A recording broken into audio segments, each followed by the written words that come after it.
աշխատակիցները փորձում են հեռացնել Միքայել Աջապահյանին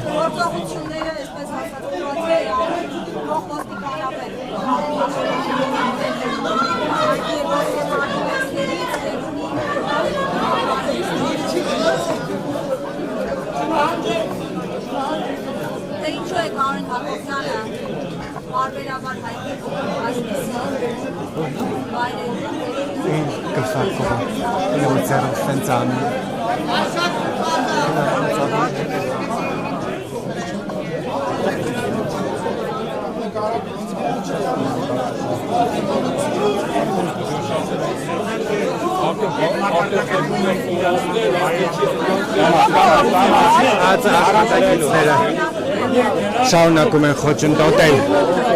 լրագրողների աշխատանքը